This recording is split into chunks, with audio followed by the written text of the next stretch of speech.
A very warm welcome to everyone tuning in. Today, we are joined by a truly inspiring personality, Shubham Parekh sir, the Global Alliance Officer at Leap Sites Cyber Labs UK. From advising the Prime Minister's office on deep tech policy to leading a global team combating cybercrime, his journey reflects leadership, vision, and impact. Recognized by global institutions like the UK government, the Tokyo Metropolitan Government, and the UAE royal family. So, continues to champion cyber safety for institutions and students worldwide. It's an honor to have him with us today. Thank you Sir, so much.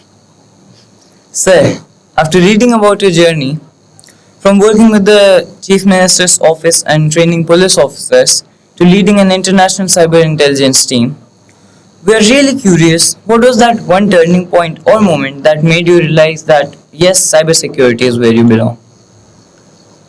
Okay. So it's not just one incident. I'll say that it's more like a collection of all of things. And I think you must have read about this quote by Steve Jobs also, that you can only connect the dots looking backwards. You cannot connect the dots looking forward. So my journey is somewhat similar to that. Of course, 10 years back, I didn't even think that I'll enter this sector. To me, hardware is something that used to, up my interests.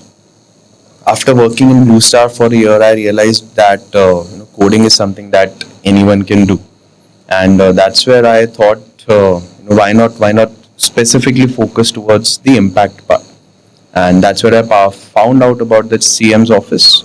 There, I was there for almost a year or two, worked very closely with a lot of very esteemed and respectable people, multiple organizations, collaborations, and all of that.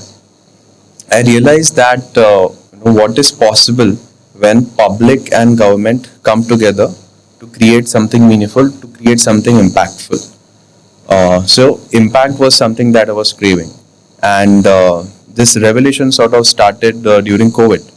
That during COVID, during that entire period of COVID, 400 or 500% jump was seen in terms of the crimes that were happening. And of course, a lot of people are surrounded with all of these digital touch points. Everyone's using social media, multiple apps. In fact, everything now happens online, right? So I saw that all of this is happening, and there are people who are taking advantage of that. And I've also seen the bad side of that. For example, I always say that whenever some crime happens, whenever a cyber crime happens with you, or if you're a victim of that, you basically time travel, right? For example, let's say if you lost 10 lakh rupees. Now, it might have taken you 5 years to save 10 lakh rupees. But now, since all of that is gone, you have traveled back in time. So, considering all of this, and of course, the feeling of helplessness is something that I've seen with a lot of people happening. So, considering all of that, I decided yes, cyber is my calling, and that's where this journey started. Amazing. Not really how most of us start our journey. How can a normal student like us check if the data is leaked on the internet? Okay. There are multiple ways to do it. For example, in fact, not just for you, but even for your parents. One thing that you can do is, you must have heard about dark web, right? Yeah. So dark web is, I like to call it the digital chore bazaar, right? And that's the place where all of our leaked data is bought and sold. But apart from dark web, also there are other sources. There are special data brokers in the market, and their job is just to collect data from multiple places and sell it out. One thing that you can do is, there are a few of these websites. First one maybe you can check out is haveibeenpwned.com, PWNAD. Second would be pentester.com. Third would be Am I Breached. So there are multiple portals to that, and all you need to do is just fill in your email ID, and it will tell you where all your data has been leaked and what data points have been leaked. I'll just tell you some important data points that we've seen so far. Email ID, password, phone number, address, your physical address, your office address, your KYC documents, It also includes your credit card and debit card numbers with the CVV numbers. Apart from that, we've seen some cases where even the entire professional journey of the person has been laid out as to where is this person working right now, how much is he earning, previously where did he used to work, how many members are there in the family, what is the profile of that person, the internet search history. All of those details could be found over there, and you can buy these specific data points for as low as $5 or $10. So yeah, maybe you can check over there, and let's say if you found any such breaches, what would be the next steps? First thing, for example, it depends on the data point. First, if it's an email ID and the password has been leaked, I would suggest if that email ID is linked with any important portal, get that changed. Create a new email ID and follow something called as multiple identity approach. So your one identity should be specifically used for bank accounts and Aadhaar card and all of these important parts. Other email IDs you can have for, let's say, a subscriptions email ID you use for Netflix and Amazon and Spotify and all of these platforms. One could be your, let's say, gaming ID you use only on these platforms. One could be a miscellaneous email ID that you use for these random signups. So follow this. Even if one of your email ID gets leaked, right, your important assets are always safe from that. Well, son, when we will go back, I will surely try it. Yeah, perfect. Do that. Can you share a real case where a small mistake caused a huge cyber problem? Actually, all the cases that we see, okay. In fact, 80 to 90% of the cases that we see every day, right? It's not that just because the hacker was so good, was he able to get into your system. Those cases are very rare. It generally starts with a mistake from your end. In fact, I say that all of these hacking attempts or any scams, you are the person who is opening the door for the other person to get in. For example, this data breach part that I mentioned, checking your part. There were 3 people in Mumbai. They lost around 5 crore worth of shares on a very famous DMAT portal. Because of this data breach, the email ID and the password, it was the same for the DMAT platform also. And of course, there were a few vulnerabilities over there which the hackers misused to get into the system. But had they didn't have the password and the email ID, they wouldn't have been able to take away those shares and stuff. So something as simple as a data breach. Then let's say picking up the wrong call and just saying yes. In fact, there have been cases where what these people do is they make a transaction, right? And the banks, they want to verify whether you are the person who is making that transaction. So what they do is they call you, right? And after that they say, a friend of mine is trying to join this call, right? And then you just accept it, they loop you in, and you just say yes or something, right? So those cases are also happening. Something as simple as clicking on a wrong email also. We call these phishing links or phishing pages or phishing emails, right? So yeah, 80 to 85% of these crimes, they happen with very small mistakes. But these small mistakes are something that have like a domino effect leading to something larger. Interesting. Which recent cybercrime trend do you think schools and students are still unaware of? Okay. Actually, there are so many things that are happening because what happens is we've seen this firsthand, by the way. And in fact, since you guys are a part of Cyber Titan, you also know that we do this activity where everyone is told to build a cybercrime story, a scam story, the perfect scam story, and right. And I think one of the assignments was also to scam me, right? Yeah. So this is something that even these scamming gangs also do. They, let's say, every now and then, whenever someone has a good story or something, they meet up, they share all of these stories amongst each other, and depending on which story is better, they sort of grill that person, and once that story is perfect, that trend is now used everywhere.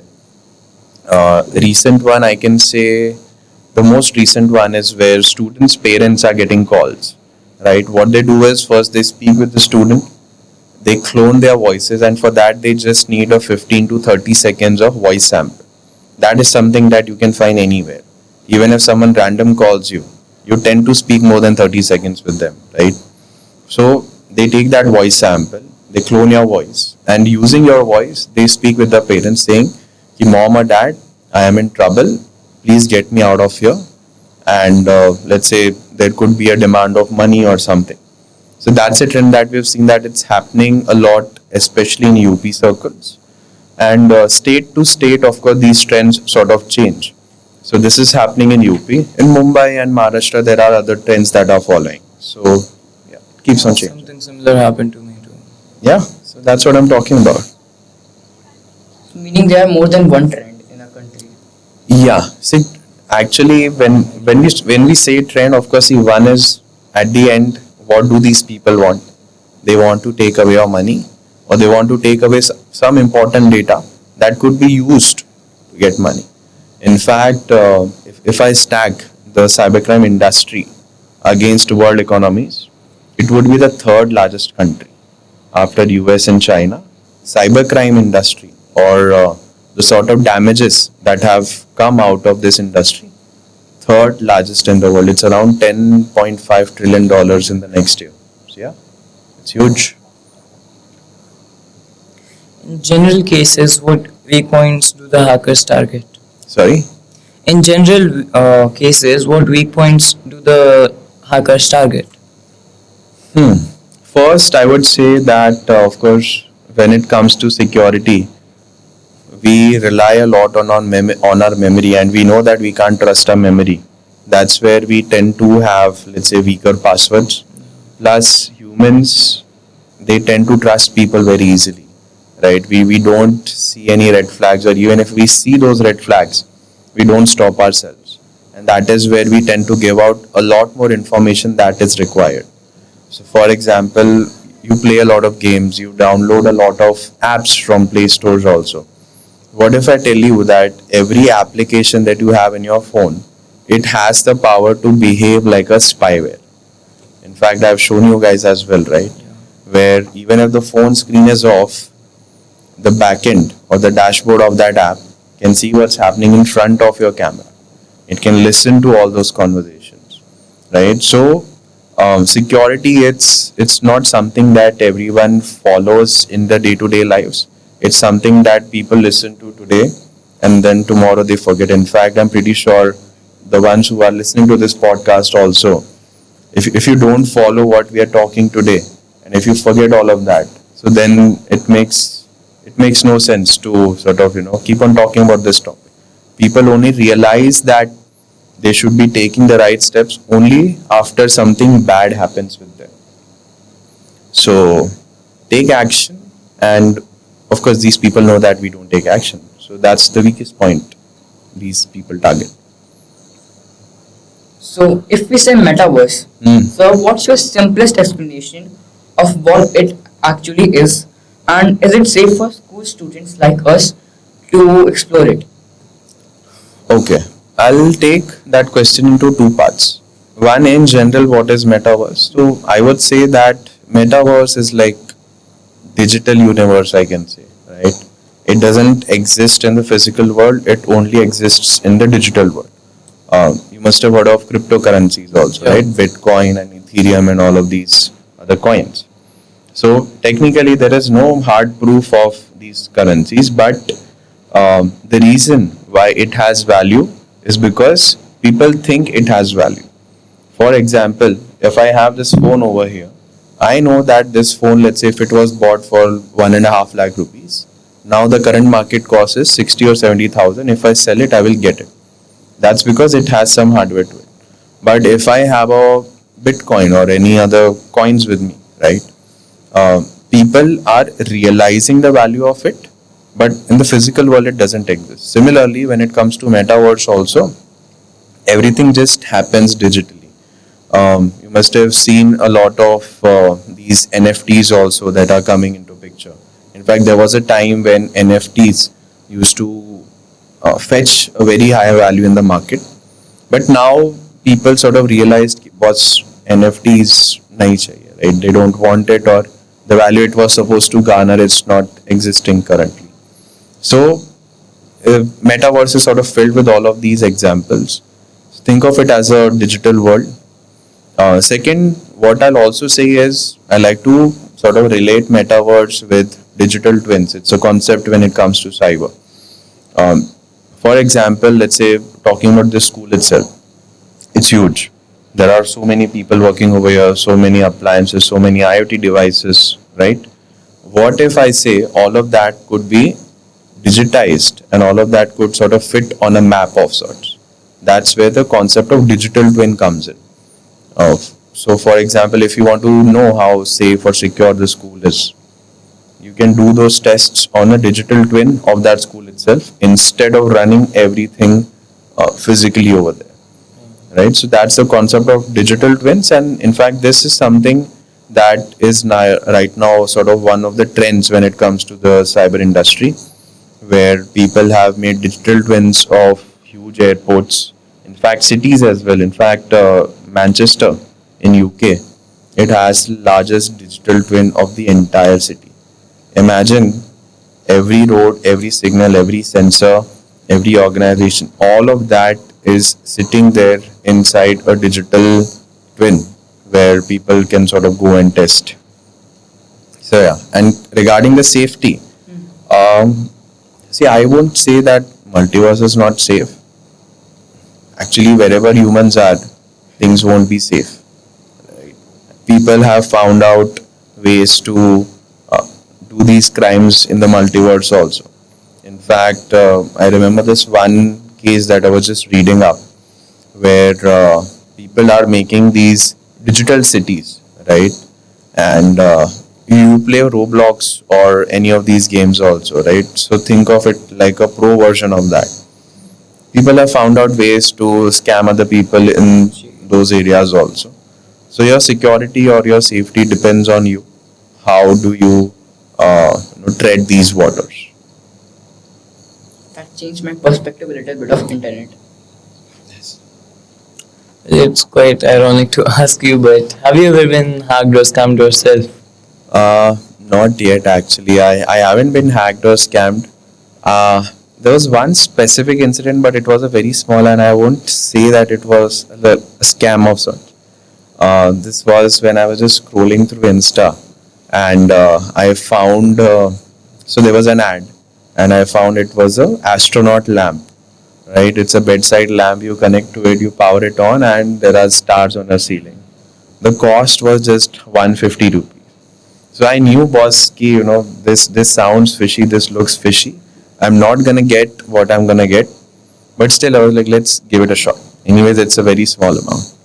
So I ordered it, and after a week I got it, and turns out there was like a very ugly looking bulb of sorts. But yeah, that's just one incident. Apart from that, touch wood, there have been no cases, because I follow what I say. I follow what I practice. Good to know you're safe. You have trained over 7,000 officers. So, if you had to teach us, what would be the first three topics in a school subject called cyber wisdom? Wow, that's a good one. Cyber wisdom. See, first, I would say that anything that happens, right? In fact, okay, you guys know this topic, but still, for our viewers, I'm gonna cover it again. The first and the most important part that I would like to teach everyone is the concept of TUT. That's the trust, urgency, and transaction principle. We analyzed around 85,000 crimes in India, and after that, every crime, it follows this same skeleton. Every scammer, first they would try to build some trust. To build that trust, either they mention some data points that they have, that, let's say, the supposed organization or the person would have. Second would be creating some sorts of urgency, because they don't want you to think. And after that, the transaction part comes. Any incident which follows these three parts, think of it as a scam. Second, what I would say is the zero trust approach. You can't trust anything. In fact, you can't trust what you see, what you hear, what you read, right?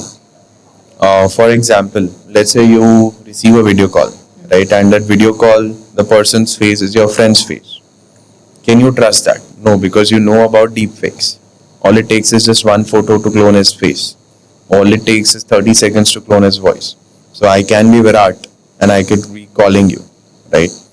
So follow the zero trust approach. That think of it as every person or every interaction that you're doing online, it's meant to scam you only. So watch everything with a big magnifying glass. Third, I would say, um, usually whenever something like this happens, people tend to panic.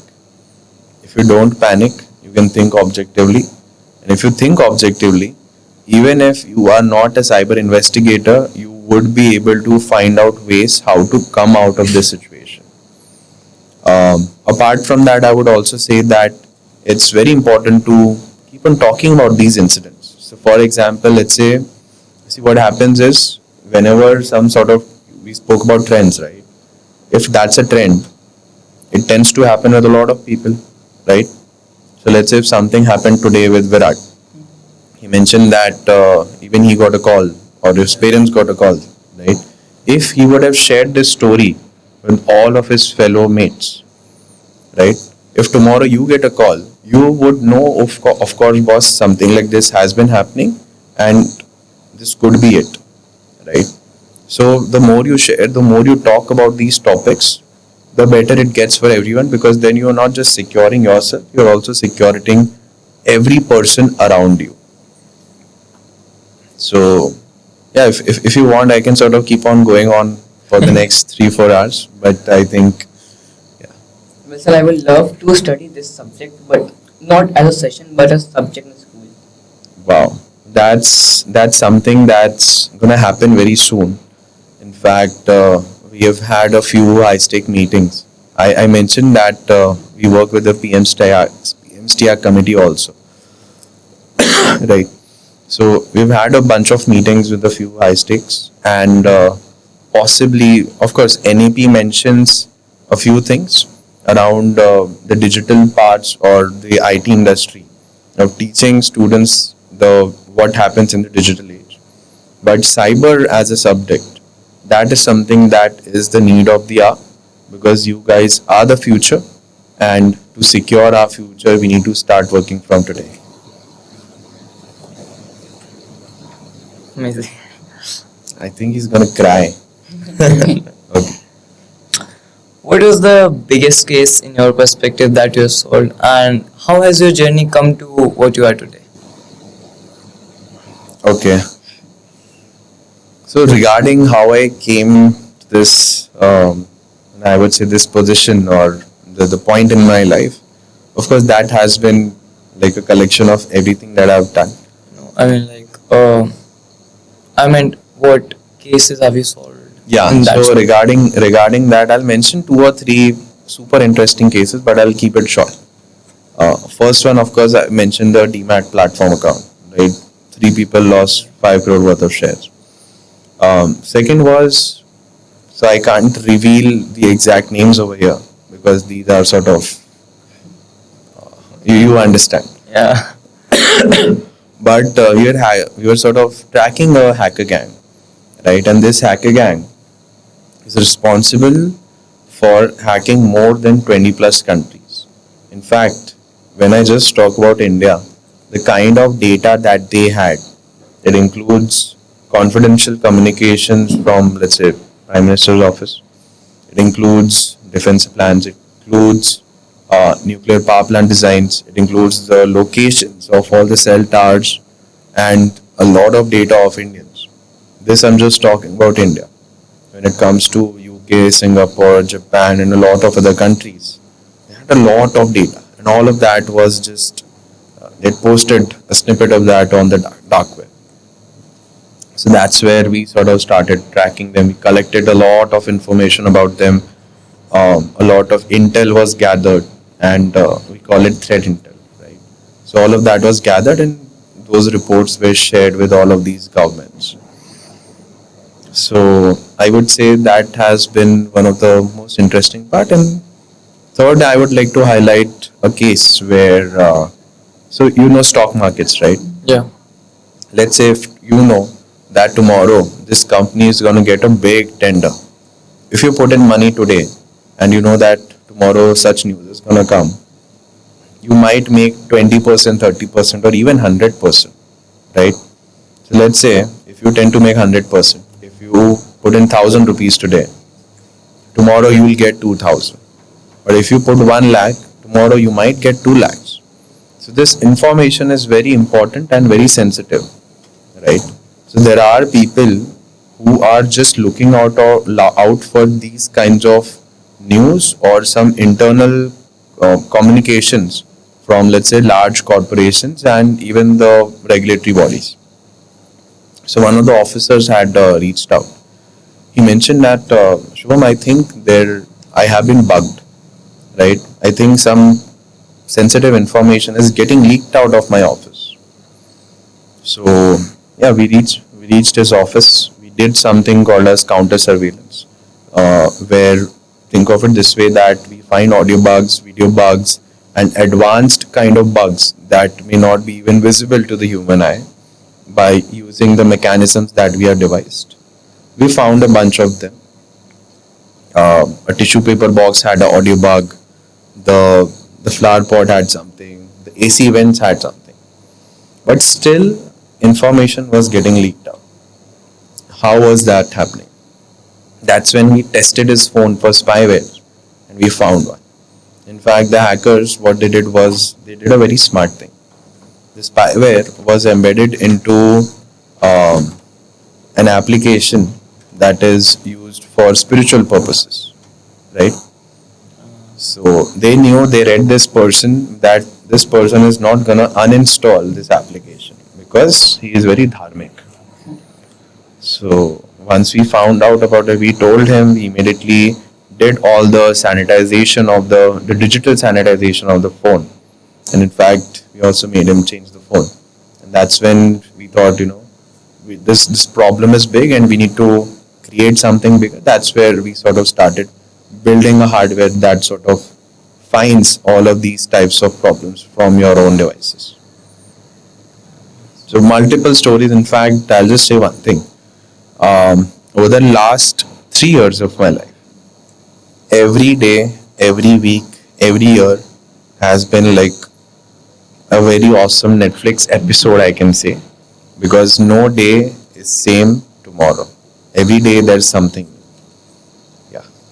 So basically, I can't even think on that scale. Sorry? I can't even think on that scale. No, you can. In fact, see, I'll say that kids of your age, right? You guys have a lot of potential. In fact, you guys have the edge that all of us we didn't have. You are surrounded with all of these devices at a very early age. You have the internet. You have AI. You have access to so much of information. In fact, I remember I got my first phone when I think I was in the first year of my engineering. That was the time when I got my first phone. Right. Before that, I used to use that dabba phone. It used to have those buttons and stuff. Right. Similarly, of course, PCs and laptops, we got access to it after a very long time. And in fact, at that time, a connection of even 100 or 256 kbps used to be like, wow, so fast. Right. For you guys, even 10 Mbps is small. Right. So you guys have a lot of potential. You guys have a lot of access. All you need to do is channel all of that towards the right direction. If you do that, you may become my boss also. So yeah. Long way to go. Well, sir, you have already answered a part of the next question. But when you look ahead, as not just a cyber security expert, but as someone shaping the future, what's the one message you would like to leave with young minds like us? Never underestimate yourself. Since you guys have been very close to me over the past few weeks and months also, we worked on so many case investigations also. In fact, these are the kinds of cases that even 25 years old or 30 years old people take a lot of time to crack, right? But since you guys learned all of that, you are able to do things that people of your age think that they can't do. So never underestimate yourself. And second, just keep on learning, keep on growing, keep on sharing, and just follow your calling. See, everyone has a plan, right? People think of a plan, okay, boss, after this, I'm going to study this, then I'm going to become an engineer, then after 5 years, I'll start my own company, right? You might make a plan, but life has different plans for you, and it has different plans for everyone. Go with the flow and make the best out of everything. I You wish might you- not be able to see it today, but tomorrow you'll realize that okay, the dots are connecting slowly. I will surely tell this to my friends who haven't watched the podcast. Now just make them watch it. Otherwise, you Obviously. can tell them that I'm gonna hack you. Has it ever been dangerous to you being on such a high post? Yes, it has been. Would you like to share the case? I'll share briefly one or two incidents maybe. One was when I was in UK, right? So I was being followed. Turns out the person who came and he knew my name, and after that there were attempts to sort of mug, right? Mug is like chori karna, right? But thoda forcefully, right? It could have happened, but touch wood it didn't happen because although I didn't have any muscles at that time, but I knew how to sort of push someone and just run. But what happens is, see, I know that the kind of industry that we are in, there's a saying that बहुत लोगों का खाना खराब कर, right? So of course, if they are watching right now, of course we are not gonna stop. Our goal is very simple. Just because someone didn't know about it doesn't mean that they should be affected by it. And if they are affected by it, it is our job to help you so that you can come out of that. And yeah, if someone's sort of doing this kind of job, there will be people who will try to harm. In fact, that's one of the reasons why I don't post a lot of stuff online. Because in fact, by the time this podcast would be aired, by the time I would have left Varanasi also. So right, so my real-time location is something that's very few people know about it, and I take all the steps to sort of stay out of trouble. But yeah, it's dangerous, and I'm pretty sure that over the next 5 years, 10 years, the kind of troubles they are just gonna exponentially grow. So you're safe. Nothing happened. For now, Good to know. Okay, so it was really knowledgeable to have you with us today. Thank you for sharing your precious time with us. thank you so much for having me, and it was a wonderful interaction with both of you. And yeah, I'll see you in our session very soon now. Yes, Yes. sir. Thank you so much. Jai Hind. Jai Hind.